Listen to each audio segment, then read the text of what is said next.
नमस्कार, मैं शिवराम चौधरी स्वामी केशवानंद शिक्षण संस्थान की ऑनलाइन क्लासेज में आप सभी का स्वागत करता हूं। देखिए, जैसा कि हमने पिछले वीडियो में कक्षा 7 इतिहास पुस्तक के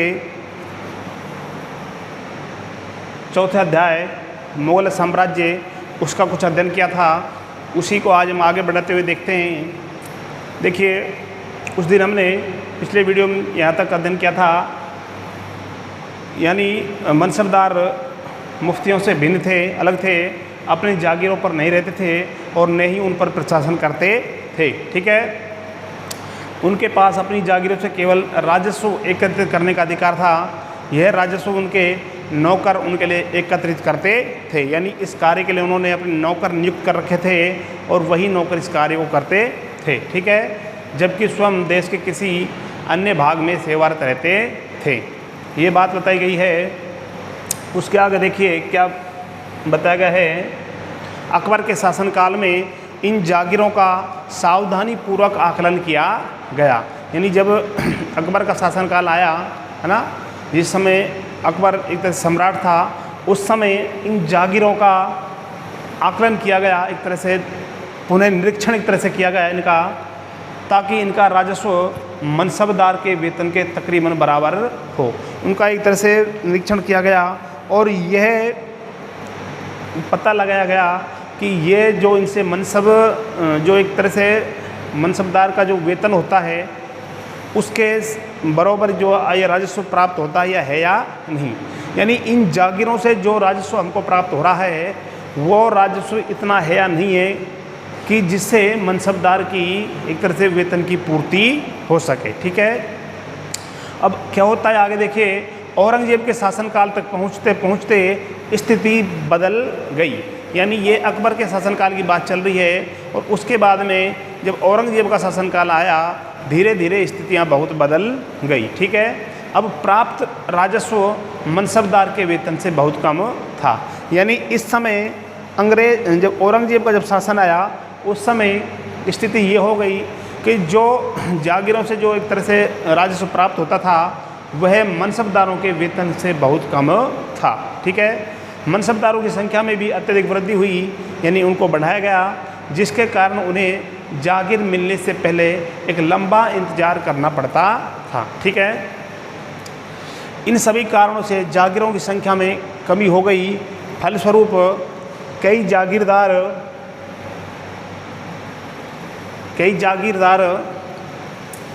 जागीर रहने पर यह कोशिश करते थे कि वे जितना राजस्व वसूल कर सकें कर लें, है ना। अपने शासनकाल के अंतिम वर्षों में औरंगजेब ने इन परिवर्तनों पर नियंत्रण नहीं रखा। यानी जो परिवर्तन जो हो रहे थे इन पर वह नियंत्रण नहीं रख सका। इस कारण किसानों को अत्यधिक मुसीबतों का सामना करना पड़ा और इसी वजह से किसानों के सामने बहुत सारी समस्याएं एक तरह से उठ खड़ी हुई। ठीक है, आगे हम देखते हैं। अगला बिंदु है, देखिए, जब्त और जमींदार। ये क्या होता है इसको हम देखते हैं। मुगलों की आमदनी का प्रमुख साधन किसानों की उपज से मिलने वाला राजस्व था। यानी एक तरह से मुगल जो प्रशासन था इसकी आमदनी का आय का एक मुख्य स्रोत क्या था, एक तरह से कर। जो टैक्स एक तरह से लगान इन्होंने जो किसानों पर लगा रखी थी वो इनकी आमदनी का एक प्रमुख हिस्सा था। ठीक है, अधिकतर स्थानों पर किसान ग्रामीण कुलीनों यानी कि मुखिया या स्थानीय सरदारों के माध्यम से राजस्व देते थे। यानी एक तरह से ये मार्ग था कर चुकाने का, एक तरह से रास्ता था कि कुलीनों या मुखिया या स्थानीय सरदारों के माध्यम से, ये माध्यम थे एक तरह से कर इकट्ठा करने के। ठीक है, समस्त मध्यस्थों के लिए, यानी ये मध्यस्थ किनको कहा गया है, इन्हीं को कहा गया है, मुखिया, स्थानीय या कुलीनों को। ठीक है, चाहे वे स्थानीय ग्राम के मुखिया हो या फिर शक्तिशाली सरदार हों, मुगल एक ही शब्द जमींदार का प्रयोग करते थे। यानी इनके लिए वो एक ही शब्द का प्रयोग करते थे। ठीक है, आगे देखिए। अकबर के राजस्व मंत्री टोडरमल ने 10 साल 1750 से 1780 की काल अवधि के लिए कृषि की पैदावार कीमतों और कृषि भूमि का सावधानी पूर्वक सर्वेक्षण किया। ये टोडरमल नाम के व्यक्ति थे, है ना। उन्होंने, ये कौन थे? अकबर के राजस्व मंत्री, है ना। इन्होंने क्या किया? 10 साल तक कृषि की पैदावार, कीमतों और कृषि भूमि का सावधानी पूर्वक निरीक्षण किया, एक तरह से, है ना, आकलन इन्होंने किया। इन आंकड़ों के आधार पर प्रत्येक फसल पर नगद के रूप में कर राजस्व निश्चित कर दिया। यानी फसल पर इन्होंने जो लगान की जो दर थी, कर की जो दर थी, उसको फिक्स कर दिया, निश्चित कर दिया। ठीक है। प्रत्येक सूबे, प्रांत को राजस्व मंडलों में बांटा गया और प्रत्येक की हर फसल के लिए राजस्व दर की अलग सूची बनाई गई। यानी अलग अलग क्षेत्रों को अलग अलग भागों में बांटा गया और अलग अलग दर वहाँ पर एक तरह से निश्चित की गई। ठीक है। राजस्व प्राप्त करने की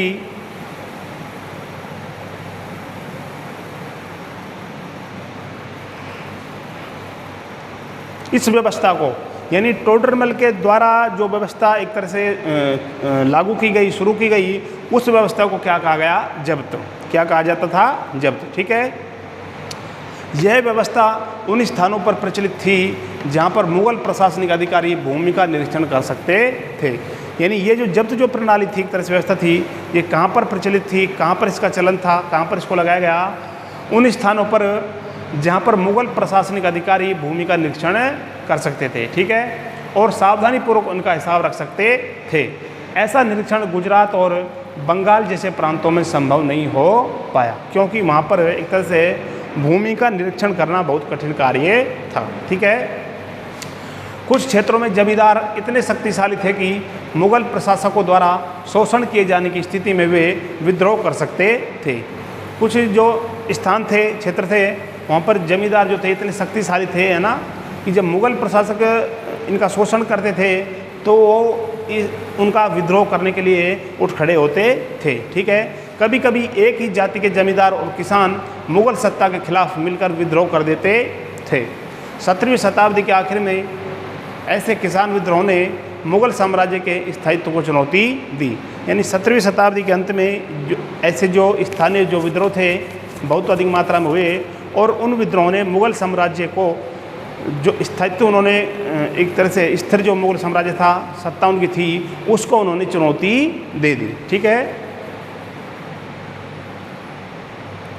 अब हम देखते हैं, देखिए, अकबरनामा और आईने अकबर, ये 2 ग्रंथ हैं, इनके बारे में कुछ जानकारी हम प्राप्त करते हैं। अकबर ने अपने करीबी मित्र और दरबारी अबुल फजल को आदेश दिया कि वह उसके शासनकाल का इतिहास लिखे। ठीक है। अबुल फजल इतिहासकार थे। अबुल फजल ने यह इतिहास 3 जिल्दों में लिखा, यानी 3 पुस्तकें एक तरह से बनाई और इसका शीर्षक है अकबरनामा। क्या है? अकबरनामा।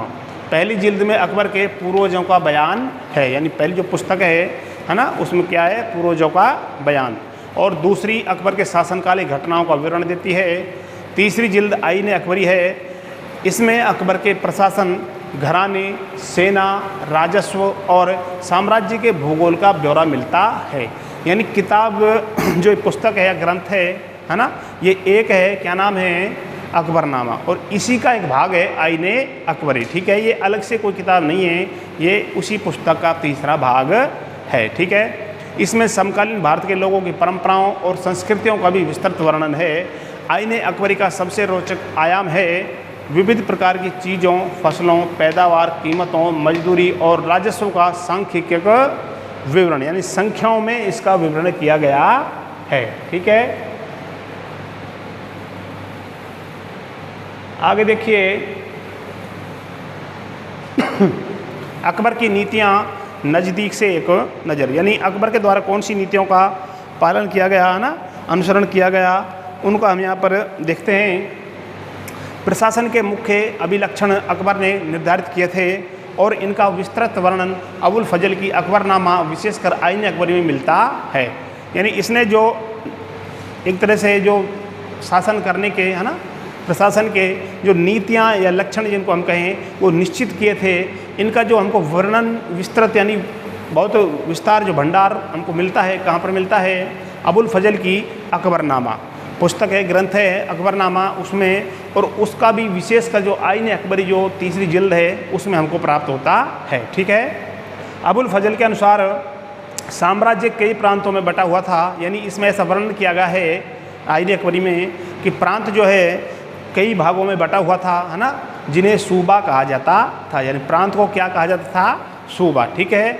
सूबों के प्रशासक जो वहाँ पर शासन था, एक तरह से उनको जो सौंप रखा था, है ना, अधिकारी जो थे उनको सूबेदार कहा जाता था, जो राजनीतिक तथा सैनिक दोनों प्रकार के कार्यों का निर्वाह करते थे। ये सूबेदार जो होते थे ये सैनिक कार्यों को और राजनीतिक कार्यों को, दोनों कार्यों को संभालते थे। ठीक है।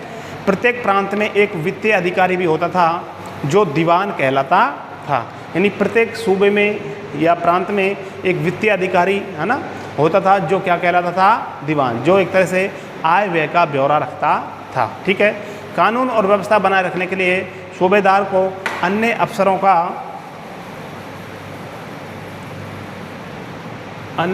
का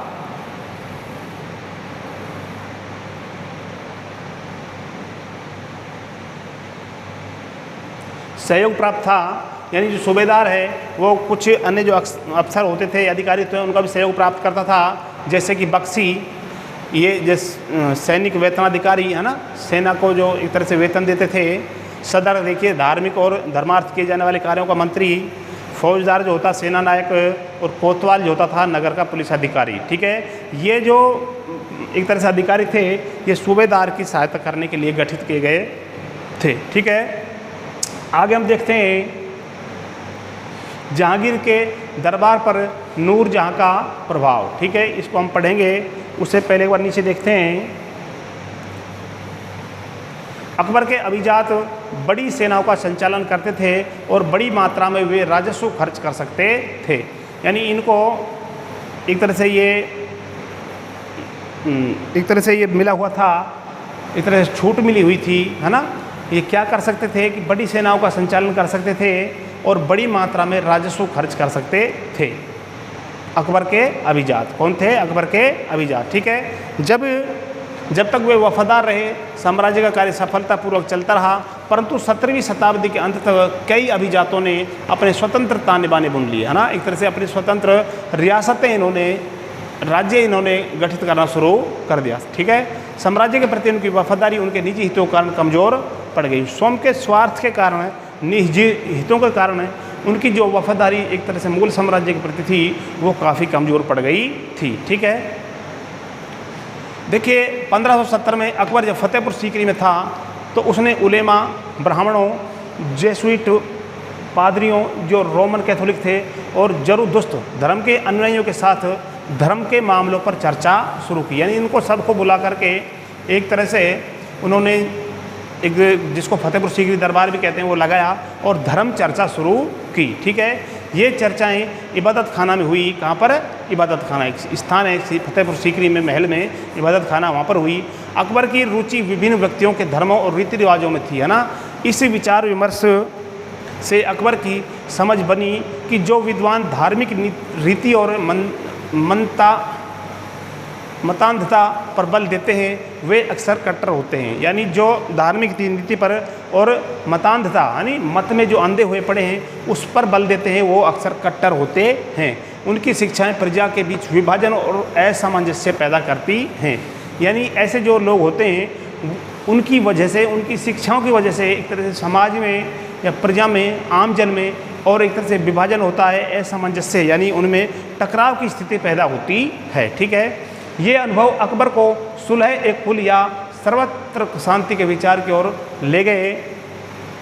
सहिष्णुता की यह धारणा विभिन्न धर्मों के अनुयायियों में अंतर नहीं करती थी, यानी वो सबको एक समान मानती थी, अपितु इसका केंद्र बिंदु थी नीति शास्त्र की एक व्यवस्था जो सर्वत्र लागू की जा सकती थी, जिसमें केवल सच्चाई, न्याय और शांति पर बल दिया गया। यानी इन्होंने जो सभा बिठाई, तरह समिति बिठाई, उसका उद्देश्य और उद्देश्य यही था केवल सच्चाई, न्याय और शांति पर बल देना। ठीक है। अबुल फजल ने सुलह कुल के इस विचार पर आधारित शासन दृष्टि बनाने में अकबर की मदद की। शासन के इस सिद्धांत को जहांगीर और शाहजहां ने भी अपनाया, यानी इनके द्वारा भी सुलह कुल की नीति को अपनाया गया। ठीक है। देखिए हम कुछ पीछे छोड़ आए थे, उसको एक बार देखते हैं।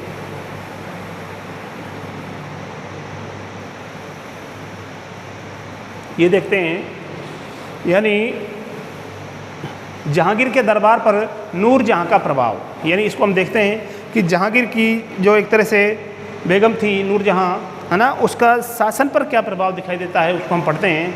मेहरुन्निसा ने 1611 में जहांगीर से विवाह किया, है ना, और उसे नूरजहां का खिताब मिला। नूरजहां हमेशा जहांगीर के प्रति अत्यधिक वफादार रही और उसको समय समय पर सहयोग देती रही। ठीक है, नूरजहां के सम्मान में जहांगीर ने चांदी के सिक्के जारी किए, जिनमें एक और स्वयं के खिताब उत्कीर्ण, यानी एक तरह से खुतबा उसमें लिखा हुआ था, और दूसरी ओर यह वाक्य कौन सा, रानी बेगम नूरजहां के नाम से गढ़ा हुआ। ठीक है, बाईं ओर दिया गया दस्तावेज नूरजहां द्वारा जारी किया गया आदेश फरमान है। चौकोर मोहर बताती है, उद्दात और महान महारानी नूरजहां बादशाह बेगम का आदेश गोल मोहर के अनुसार शाहजहांगीर से प्रताप से महारानी चंद्रमा जैसी वैभवशाली बन गई। हम कामना करते हैं कि नूरजहां बादशाह इस युग की सर्वोत्तम महिला बने, यानी एक तरह से ये उधर लिखवाया गया। ठीक है, दस्तावेज। ठीक है, आगे हम देखते हैं, एक शब्द आया था मतांधा, है ना, मतांधता, ऐसी व्याख्या या कथन जिसे अधिकारपूर्ण कहकर यह आशा की जाए कि उस पर बिना कोई प्रश्न उठाए उसे स्वीकार कर लिया जाए, यानी एक तरह से ऐसी विचारधारा जिसको बिगर प्रश्न उठाए, बिगर विचार विमर्श किए, वाद विवाद किए, ऐसे ही अपना ले जाए, है ना, उसमें एक तरह से अंधे हो जाना, उसको कहते हैं मतांधता। ठीक है, आगे देखते हैं।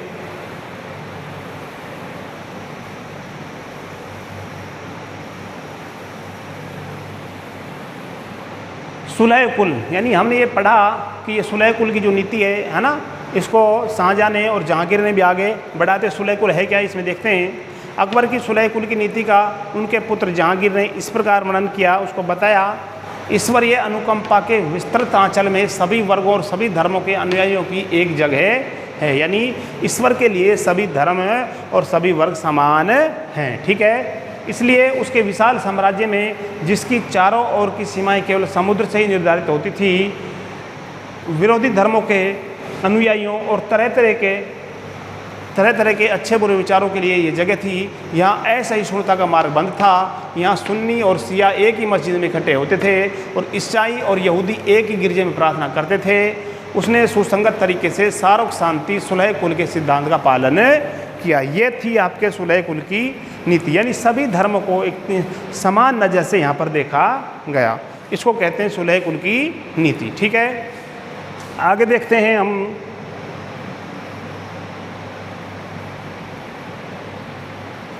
अकबर ने कई संस्कृत ग्रंथों के फारसी में अनुवाद कार्य को संपन्न करवाया, जो यानी संस्कृत के जो ग्रंथ थे उनका अनुवाद करवाया फारसी भाषा में। ठीक है, इस उद्देश्य हेतु उन्होंने फतेहपुर सीकरी में एक मकतब खाना, जिसको हम स्कूल या विद्यालय कह सकते हैं, या अनुवाद ब्यूरो की स्थापना भी करी।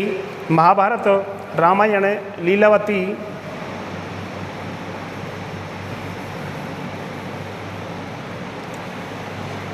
और योग वशिष्ठ जैसे कुछ उल्लेखनीय संस्कृत ग्रंथ को अनुवाद कार्य के लिए चुना गया। रजमनामा और महाभारत का फारसी अनुवाद है में महाभारत की घटनाओं का विस्तार चित्रांकन किया गया है। यानी एक तरह से बहुत से हिंदू जो धार्मिक ग्रंथ थे उनका इन्होंने फारसी में अनुवाद करवाया। ठीक है, आगे हम देखते हैं 17वीं शताब्दी में और उसके पश्चात मुग़ल साम्राज्य, यानी यहाँ तक हमने पढ़ लिया। और अब हम देखेंगे 17वीं जो शताब्दी थी उसमें मुग़ल साम्राज्य, है ना, और 17वीं शताब्दी के बाद में मुग़ल साम्राज्य की क्या स्थिति रही उसके बारे में हम अध्ययन करेंगे। तो आज की वीडियो में इतना ही। अगले वीडियो में आपसे फिर मुलाकात होगी। तब तक के लिए नमस्कार, धन्यवाद।